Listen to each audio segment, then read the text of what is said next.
The stars seemed brighter than usual as Captain Jake Morrison stood on the bridge of the USS Defender. He had been exploring space for 15 years, but nothing had prepared him for what was about to happen. The ship's communications system suddenly came alive with an urgent message from Earth Command. Captain Morrison, this is General Brown from Earth Command. We have a situation that requires immediate attention. Report to the command center for emergency briefing. Jake felt his stomach drop. Emergency briefings were never good news. He looked around the bridge at his crew. Lieutenant Lisa Crawford was monitoring the tactical systems while Commander Rick Baker was reviewing navigation charts. They were good people, and Jake trusted them with his life. Lisa, take over the bridge. Rick, you're with me. We need to see what this is about. The command center was buzzing with activity when they arrived. Admiral Corinne Phillips appeared on the main screen, her face showing the strain of recent events. Behind her, Jake could see other officers moving frantically between computer terminals. Captain Morrison, what I'm about to tell you will sound impossible, but it's happening. The Zephyrian Empire and the Korthic Alliance have agreed to a temporary ceasefire after 300 years of war. They're joining forces for one purpose, to eliminate humanity from space. Jake felt the blood drain from his face. The Zephyrians and Korthak had been fighting each other for centuries. Their war had destroyed entire star systems. If they were working together now, it meant trouble. Admiral, how do we know this? What's their reason for targeting us? Admiral Phillips touched a button on her control panel. The screen showed intercepted alien communications. Dr. Amy Roberts, a specialist in alien languages, appeared in a smaller window. Captain, we've been monitoring their communications for weeks. The translations are disturbing. Both alien races refer to humans as the Chaos Bringers and the Unpredictable Ones. They seem genuinely afraid of us. Jake frowned. Afraid? We've barely been in space for 50 years. They have technology that's centuries ahead of ours. Why would they be afraid? Dr. Roberts adjusted her glasses and looked at her notes. That's what makes this so strange. They don't understand our military tactics. In their communications, they call our methods primitive and dangerous. They seem to think we fight without honor or rules. Commander Rick Baker stepped forward. What do they mean by that? We follow the same basic principles of warfare as any civilization. The doctor shook her head. Not according to them. The Zephyrians and Korthak fight wars like chess games. They move their pieces in predictable patterns, follow strict codes of conduct, and surrender when their losses reach acceptable levels. They've never encountered an enemy that doesn't follow these rules. Admiral Phillips leaned forward on the screen. Captain, we need you to lead a diplomatic mission to the neutral zone. Try to establish communication with both alien factions. Maybe we can avoid this war before it starts. Jake nodded, but he had a bad feeling about the situation. What about our other ships? Are they being pulled back from the frontier? No, Captain, we're not backing down. If they want to fight, they'll get one. But we need to try diplomacy first. Take your ship to the Kepler system. You'll meet with their representatives there. The journey to the Kepler system took 3 days. During that time, Jake's crew worked constantly to prepare for what might be their first real test in space. Lieutenant Lisa Crawford spent hours studying alien battle tactics, while Commander Rick Baker reviewed every piece of intelligence they had about both alien races. Captain, Lisa said during one of their planning sessions, I've been looking at their war history. They fight very differently from us. Their battles are like formal duels. They announce their intentions, move their ships in formation, and engage only when both sides are ready. Jake raised an eyebrow. That sounds incredibly inefficient. What if the enemy doesn't want to fight fair? That's just it, sir. They've never faced an enemy that doesn't fight fair. Both the Zephyrians and Korthak evolved from similar backgrounds. They value honor, predictability, and minimal casualties. Their wars are more like elaborate competitions than actual fights to the death. Rick Baker joined the conversation. No wonder they're worried about us. Humans have been fighting each other for thousands of years. We've learned to use every advantage we can get. We don't fight for honor, we fight to win. The Kepler system looked peaceful when they arrived. 3 space stations hung in orbit around the central star, each one belonging to a different faction.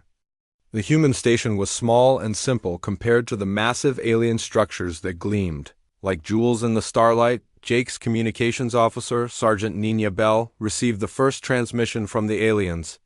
Her face went pale as she translated the message.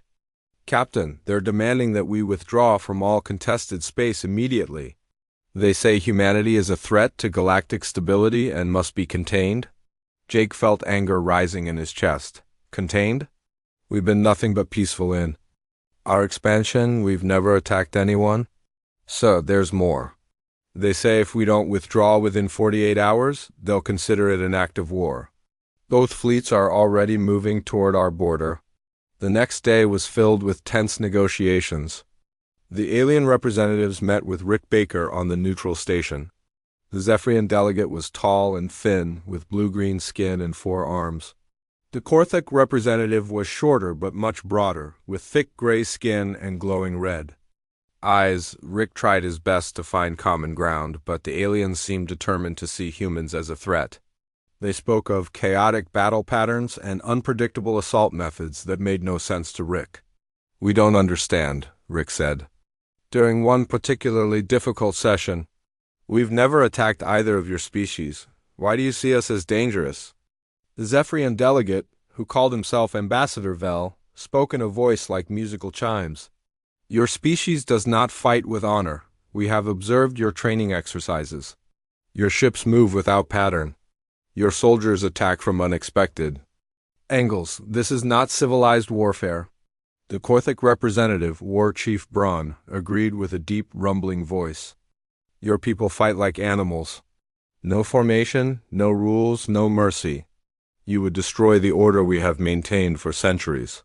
Rick tried to explain that humans simply adapted their tactics to each situation, but the aliens wouldn't listen. They had made up their minds. Humanity was too dangerous to be allowed to expand into space. On the final day of negotiations, both alien fleets arrived at the edge of the system. Jake watched through his ship's telescope as hundreds of sleek alien vessels took position. They moved in perfect formation like a deadly ballet in the void of space. "Captain," Lisa reported from the tactical station, "I'm reading over 500 alien ships. They have us outnumbered 10-1. Jake felt a cold certainty settle in his stomach. The negotiations had failed. War was coming whether they wanted it or not. Admiral Phillips appeared on the communication screen, her face grim. "Captain Morrison, Earth Command has made the decision. We will not abandon our colonies or retreat from space. If they want war, they'll get one. But they have no idea what they're asking for." Jake looked at his crew. They were scared, but they were ready. Humans had always been at their best when facing impossible odds. "All hands, prepare for battle. Send a message to Earth Command. Tell them the aliens think they know what war looks like. They're about to learn what happens when you threaten humanity." The stage was set.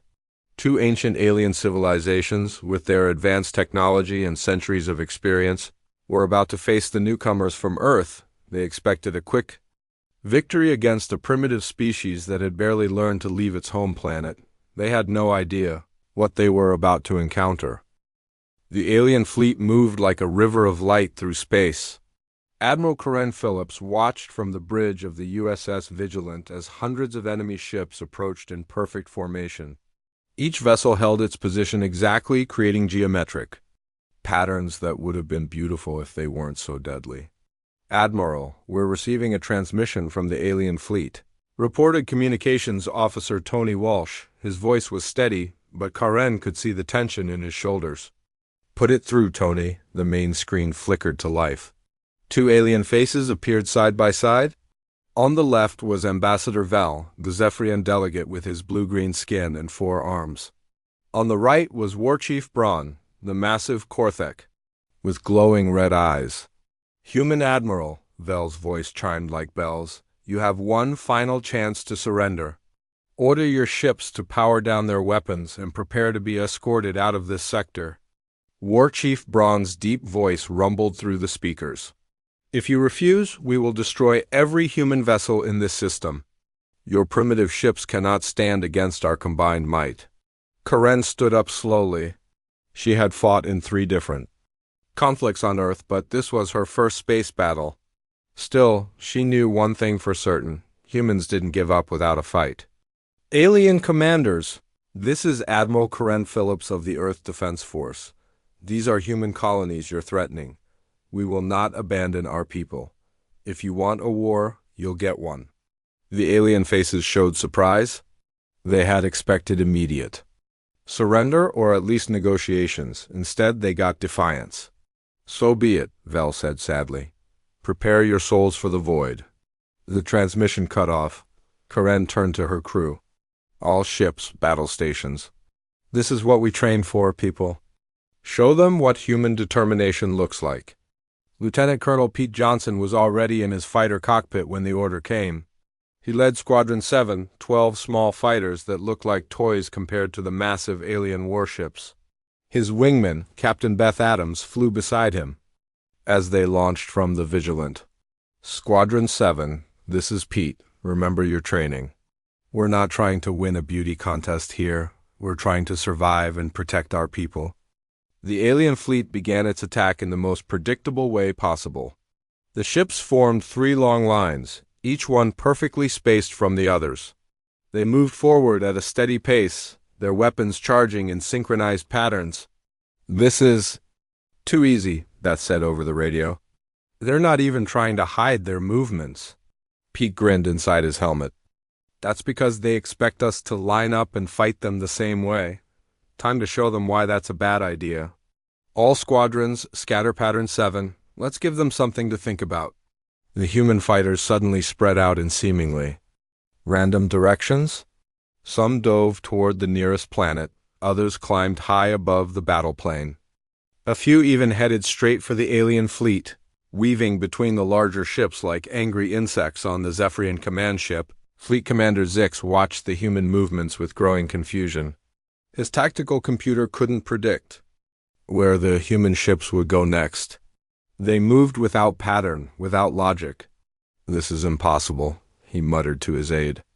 How can they coordinate without formation? Their ships are scattered across the entire system. His aide, a young officer named Tell, studied the sensor readings. Sir, I think they're using some kind of random movement generator. No intelligent species would move so chaotically on purpose. But the humans weren't being random. They were being unpredictable. Pete Johnson led his squadron in a wide arc around the alien fleet, staying just out of range of their weapons. When the aliens turned to track him, Captain Danny Ward's squadron attacked from the opposite direction. The alien weapons were designed for long-range combat between large ships. They couldn't track the small, fast-moving human fighters that darted between their vessels like angry bees. Sir, the humans are inside our formation, reported the Korthic weapons officer to War Chief Thok. Our heavy guns can't target them without hitting our own ships? Thok's massive fists clenched in frustration. Then send out our fighters. Match their numbers. The alien fighters that launched were beautiful machines, sleek and deadly. They moved in perfect formation, each one maintaining exact distance from its neighbors. They approached the human fighters with textbook precision. Pete Johnson saw them coming and smiled grimly. Okay, people, here come the cavalry. Remember, they fight like they're in a parade. Let's show them what a real dogfight looks like. The battle that followed would be studied by military historians for decades. The alien fighters tried to engage the humans in formal combat, lining up for clean shots and maintaining proper spacing. The humans ignored every rule of civilized warfare. Captain Beth Adams dove straight down toward the planet's surface, using the gravity well to slingshot around and come up behind 3 alien fighters. They never saw her coming because the maneuver was considered too dangerous and unpredictable. Lieutenant Troy Mitchell actually flew his fighter backwards, using his rear guns to target aliens who were trying to get behind him. The alien pilots were so confused by this tactic that they forgot to fire their own weapons. On the main battlefield, the larger human ships were proving just as unpredictable. Captain Nina Bell commanded the destroyer USS Ranger, which should have been easy prey for the massive alien cruisers. Instead, she led them on a chase through an asteroid field. "Captain, we're taking damage to our hull," reported her engineering officer. "The asteroids are tearing us apart." "Better than letting those alien ships get a clean shot at us," Nina replied. "Use the damage to our advantage. Vent some atmosphere to make it look like we're more hurt than we are." The trick worked. The alien ships, following their precise formation, couldn't navigate the chaotic asteroid field as effectively as the humans. 3 alien cruisers collided with asteroids while trying to maintain their perfect spacing. Dr. Amy Roberts was monitoring alien communications from the USS Defender when she made a disturbing discovery. The aliens weren't just confused by human tactics, they were becoming frightened.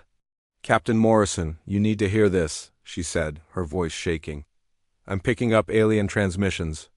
They're calling us void demons and chaos spawn. They think we're some kind of supernatural threat." Jake Morrison studied the translation on his screen. The aliens were describing human tactics as impossible and against natural law. They couldn't understand how humans could fight effectively without following the established rules of warfare. "They're scared," Jake realized. "They've never faced an enemy that doesn't fight the way they expect."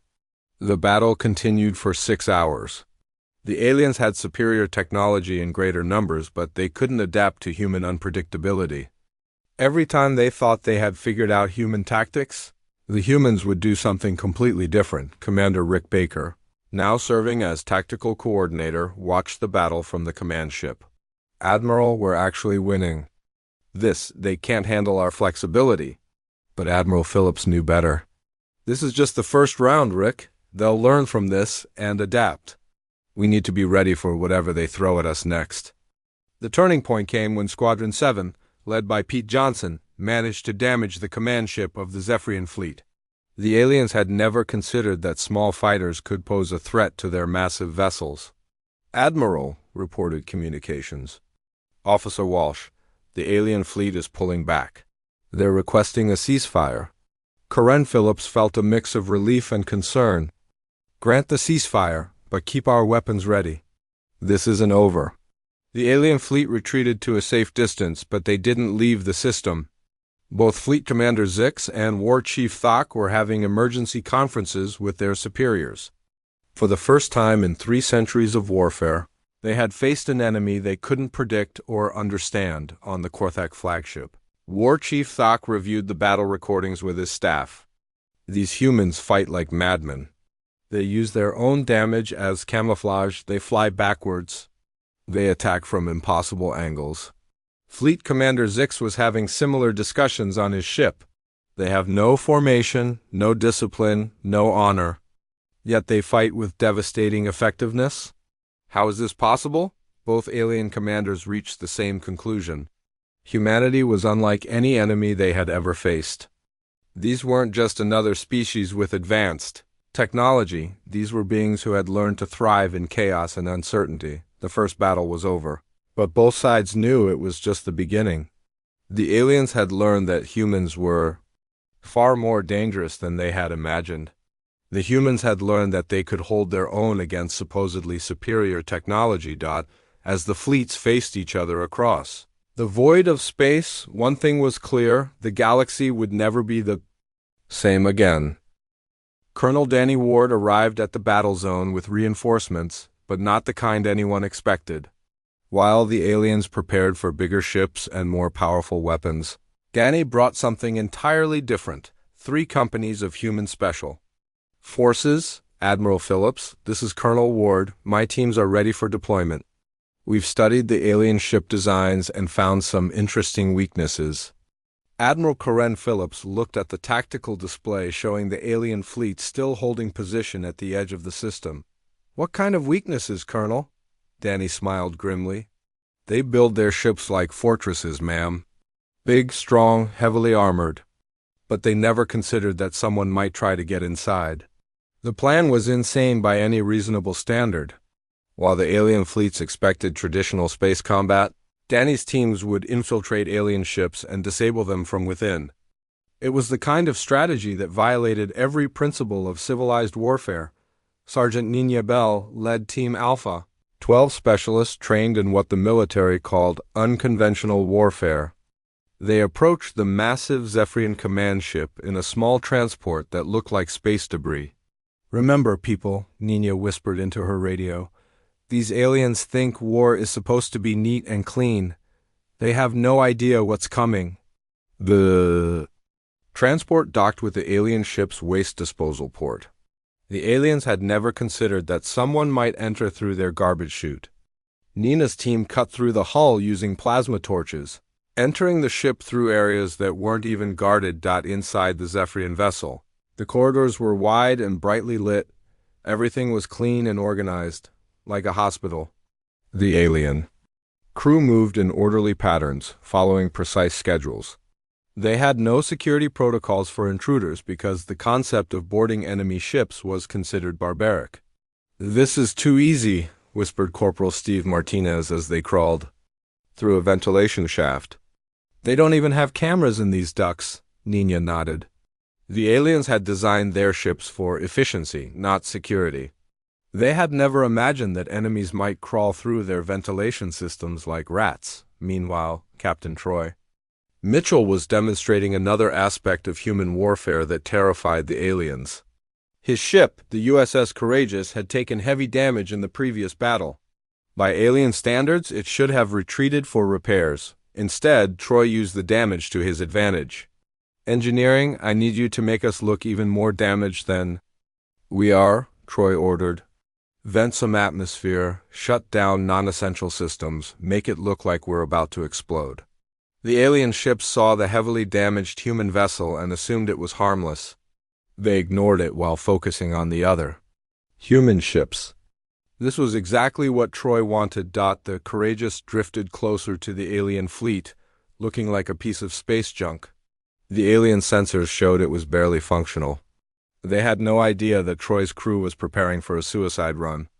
"All hands prepare for ramming speed," Troy announced. "We're going to show these aliens what humans do when they're cornered." On the Korthik flagship, War Chief Thok was reviewing intelligence reports about human warfare. What he read made his blood run cold. The humans had been fighting each other for thousands of years, developing tactics that other species had never considered. "They fight in conditions that would kill most civilized beings," his intelligence officer reported. "They use poison gas, explosive devices, and weapons that cause maximum suffering. They have no concept of honorable combat."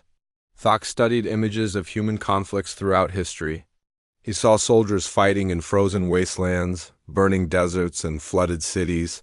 He saw humans using their own dead as shields and turning their enemies' weapons against them. "These are not civilized beings," he growled. "They are monsters who have learned to use tools." But Thok was wrong. Humans weren't monsters. They were survivors. Every harsh environment on Earth had taught them to adapt, to use whatever was available, to never give up even when facing impossible odds. Sergeant Nina Bell's team had reached the Zephyrian ship's engine room. The aliens had never considered that someone might sabotage their engines from the inside. The engine room was protected by electronic locks, but no guards. "Plant the charges on the main power conduits," Nina ordered.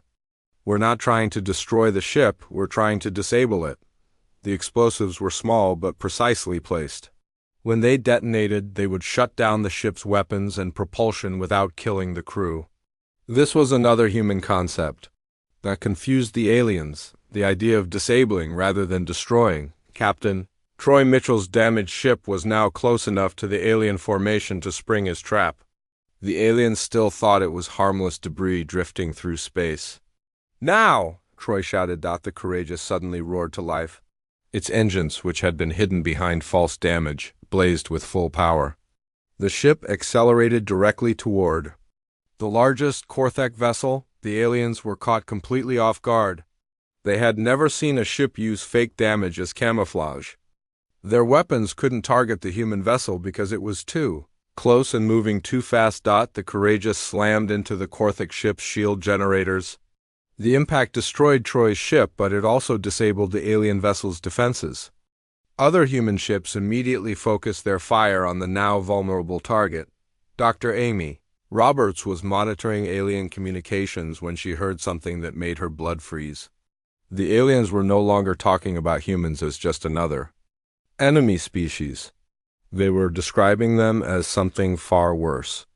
"Captain Morrison, the aliens are calling us death speakers and void-touched," she reported. "They think we're some kind of supernatural threat that doesn't follow natural laws." Jake Morrison looked at the translations on his screen. The aliens were genuinely terrified of human unpredictability. They couldn't understand how humans could fight effectively while appearing to be chaotic and disorganized. "They're scared because we don't fit their understanding of warfare," Jake realized. "They've been fighting the same way for centuries. We're showing them tactics they've never seen." The battle reached its climax when Niniabel's team successfully disabled the Zephyrian command ship. The massive vessel suddenly went dark, its weapons offline and its engines dead. The other alien ships were thrown into confusion without their flagship's coordination. At the same time, more human reinforcements arrived. But these weren't the neat formations the aliens expected. Human ships appeared from multiple directions.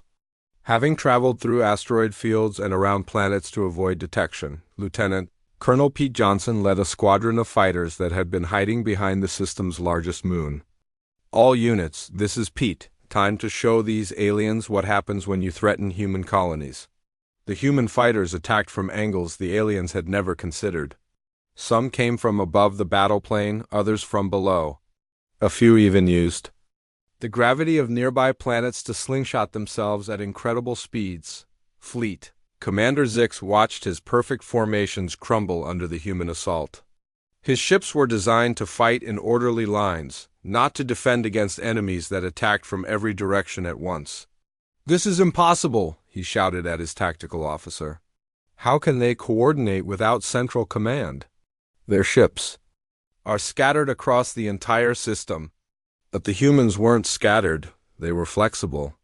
Each captain made decisions based on the immediate situation, adapting to changing conditions without waiting for orders from above. War-Chief Thok made a decision that would have been unthinkable just days before. "All ships, full retreat. We need to regroup and develop new strategies."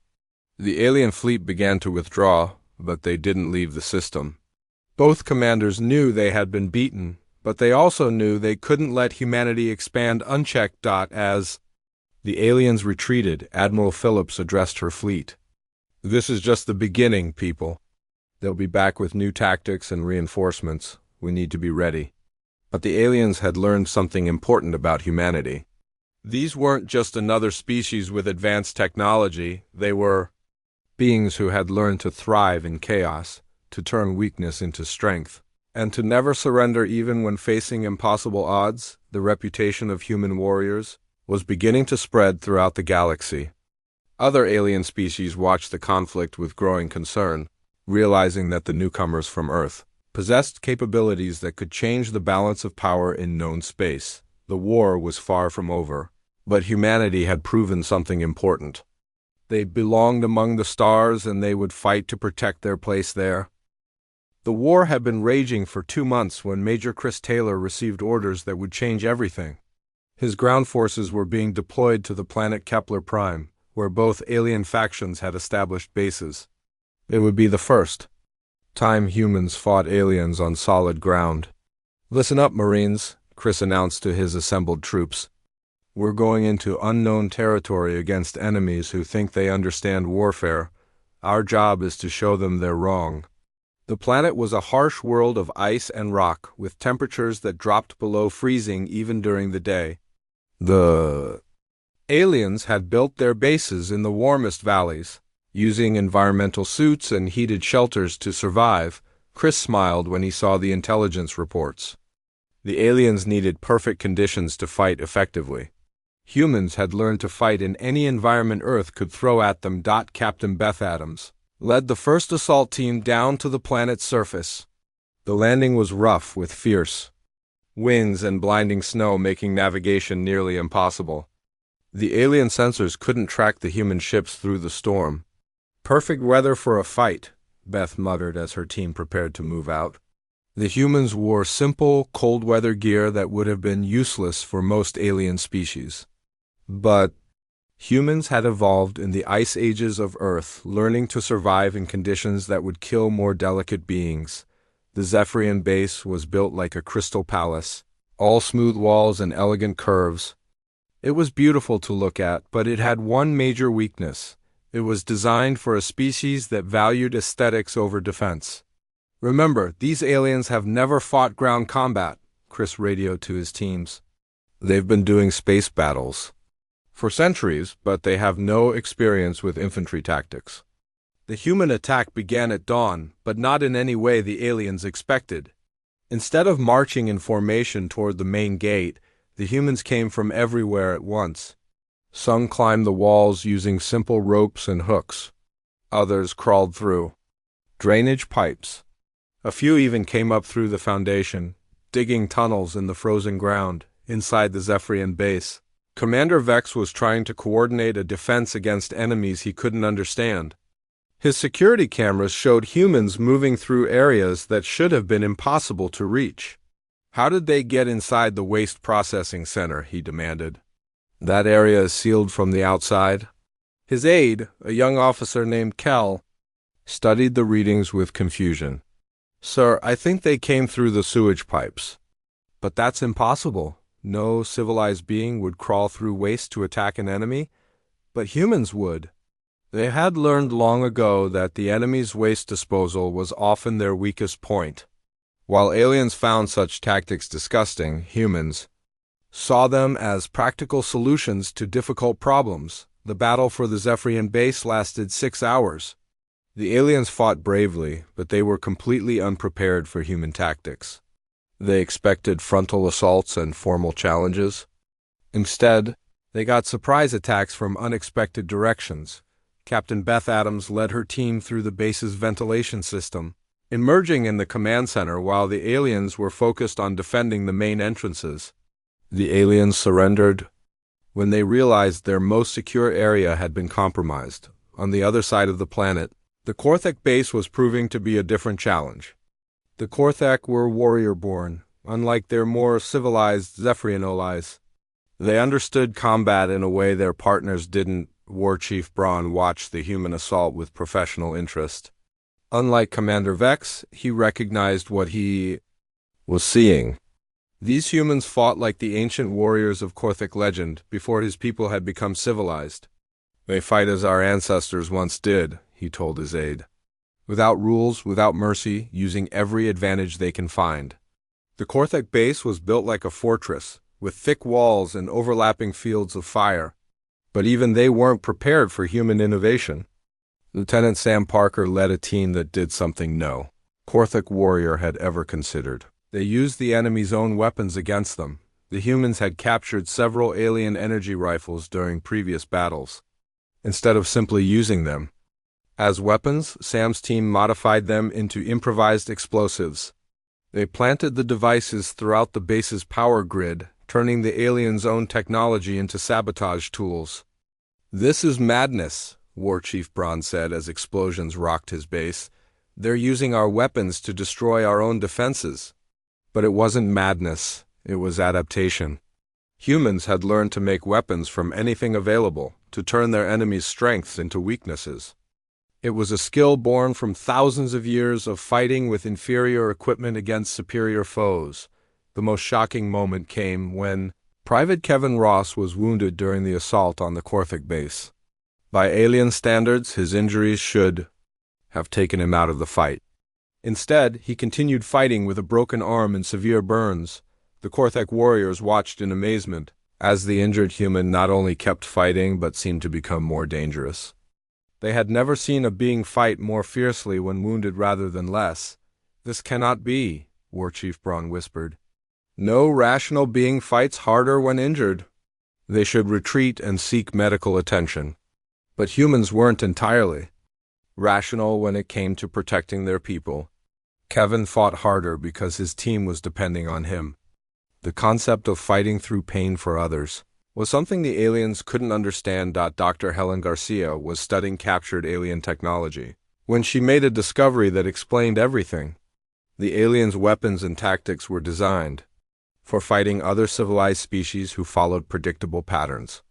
They had no defenses against enemies who improvised and adapted. "Captain Morrison, look at this," she said, showing him the alien tactical manual. "Their entire military doctrine is based on the assumption that enemies will fight logically and predictably." Jake Morrison read through the translated text with growing understanding. The aliens had rules for everything: when to attack, when to retreat, how to position troops, even how much damage was acceptable before surrendering. "They've forgotten how to fight dirty," Jake realized. "They've been civilized so long they can't handle enemies who use unconventional tactics." The revelation came at a crucial time. Both alien factions were pouring reinforcements into the system, determined to stop human expansion. But they were still trying to fight humans using their old methods. Fleet Commander Zix had brought the entire Zephyrian Third Fleet to the battle. 200 ships of the most advanced design, crewed by the best officers in the Empire. They should have been able to crush any human resistance, but the humans didn't fight the way Zix expected.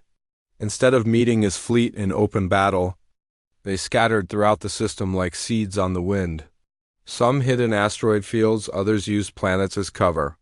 A few even hid inside the tail of a passing comet. "Where are they?" Zix demanded as his sensors showed empty space where the human fleet should have been. "They cannot simply disappear." The answer came when human ships attacked from 12 different directions at once.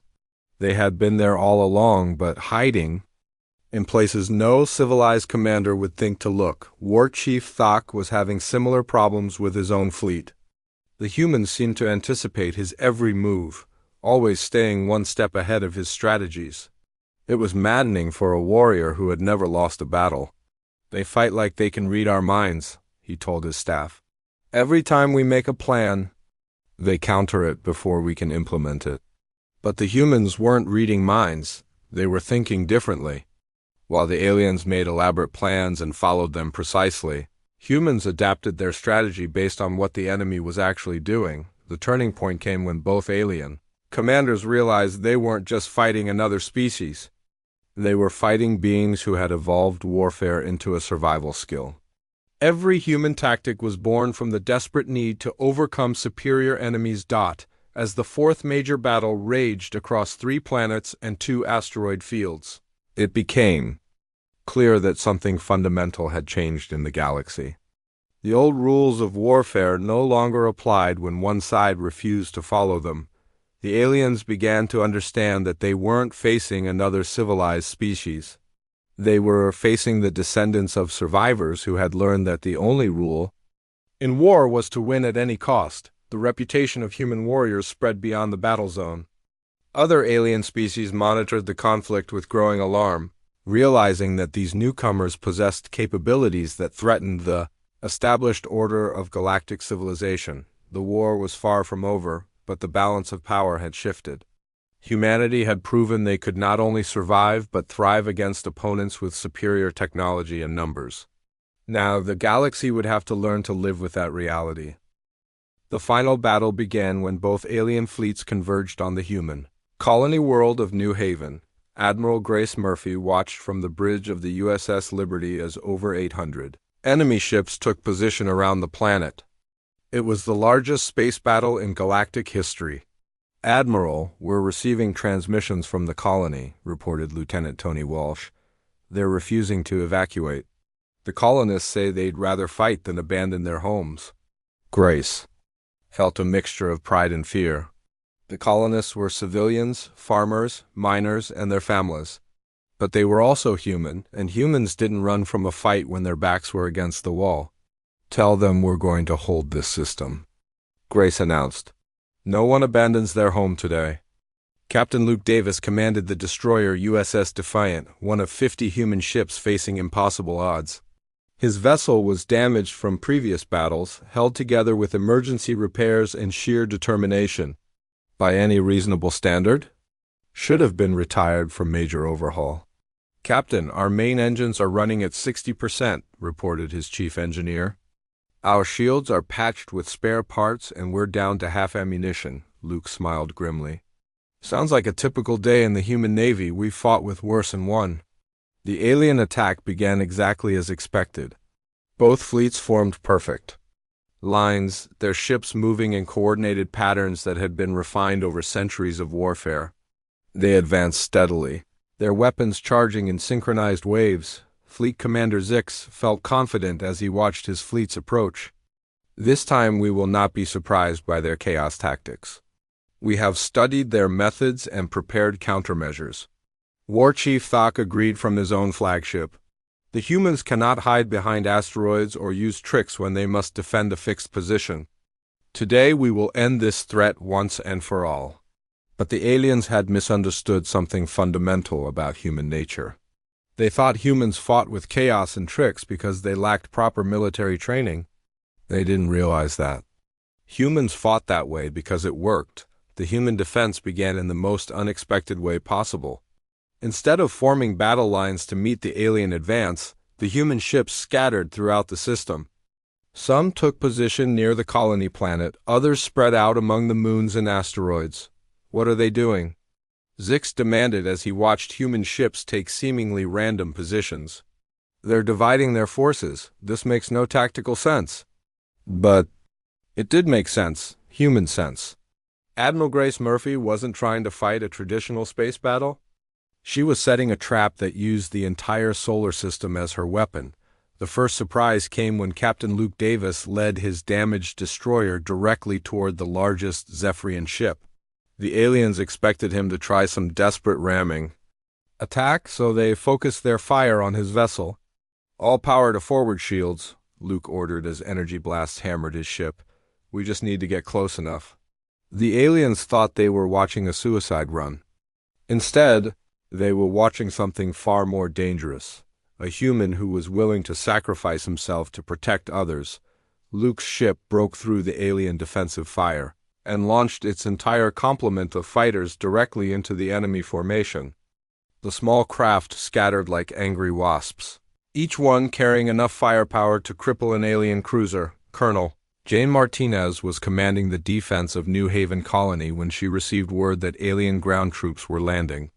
The colonists had only basic weapons and minimal training, but they had something the aliens didn't understand. They were fighting for their homes. "Remember, people," Jane announced over the colony's communication system, "these aliens think civilians will surrender when faced with superior force. They've never met human civilians before. The alien troops who landed expected to find frightened farmers hiding in their homes. Instead, they found miners who knew how to use explosives, mechanics who could turn farming equipment into weapons, and families who would rather die than give up their children's future." 8-year-old Emma Foster was in the colony school when the aliens attacked. Her teacher, Mrs. Carol Stone, led the children to the underground shelter as planned. But Emma did something that would become legend throughout the galaxy. Instead of hiding in fear, Emma activated the colony's emergency. "BROADC Estem." Her young voice reached every human ship in the system. "This is Emma Foster from New Haven Colony. The aliens are here, but we're not scared. My daddy says humans never give up, and neither will we." The message had an electric effect on the human fleet. Every captain, every pilot, every crew member heard that little girl's voice and remembered why they were fighting. Captain Beth Adams was leading a squadron of fighters when Emma's message came through. The aliens had been winning the battle up to that point, their superior numbers beginning to tell. But something changed when the humans heard that child's voice. "All squadrons, this is Beth. You heard the kid. Time to show these aliens what happens when they threaten human families." The human counterattack that followed defied every principle of military science the aliens understood. Ships that should have retreated pressed forward instead. Pilots who should have been exhausted found new energy.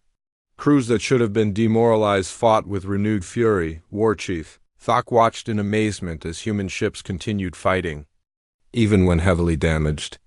"This is impossible," he told his staff. "Their vessels are falling apart, yet they fight harder than ever." The truth was that humans had learned something in their long history of warfare. Sometimes the only way to win was to refuse to lose. It was a concept that civilized aliens couldn't grasp. The turning point came when Admiral Grace Murphy made a decision that shocked both alien commanders. Instead of trying to destroy the alien fleets, she opened a communication channel to both flagships. Alien commanders, this is Admiral Murphy. I want to show you something. The main screen displayed images from New Haven Colony. The aliens saw human civilians working together to defend their homes. They saw children helping adults prepare defenses. They saw families choosing to fight rather than flee. You see us as chaotic and violent, Grace continued. But we're not fighting because we love war. We're fighting because we love something more than we fear death. Fleet Commander Zix studied the images with growing understanding. The humans weren't savage creatures who enjoyed violence. They were protectors who would sacrifice everything for those they cared about. War Chief Thok saw something in those images that reminded him of his own people's ancient past before they had become civilized. They fight not for conquest, but for survival, for their young, for their future. The battle was still raging when both alien commanders made the same realization.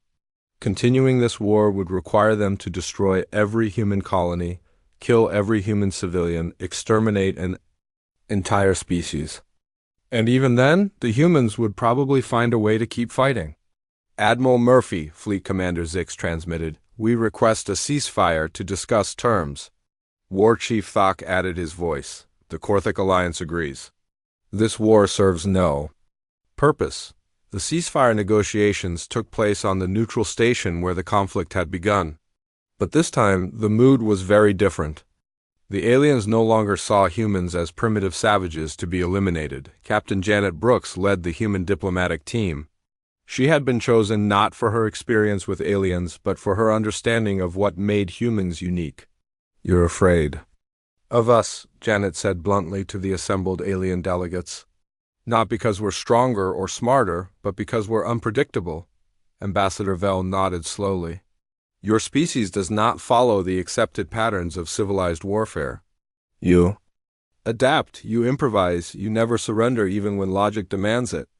That's because we learned to fight on a world that was trying to kill us every day, Janet explained. Earth taught us that survival isn't about following rules, it's about doing whatever it takes to protect what matters.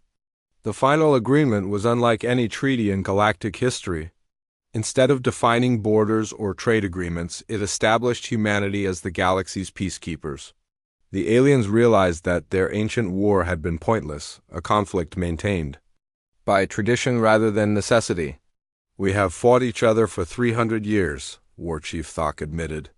But watching humans fight has shown us something we had forgotten, that war should have a purpose beyond war itself.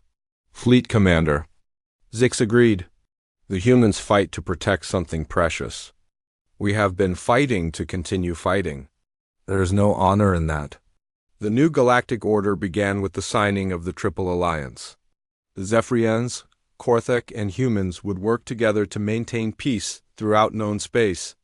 But everyone understood who would really be keeping the peace. Other alien species throughout the galaxy watched these events with careful attention.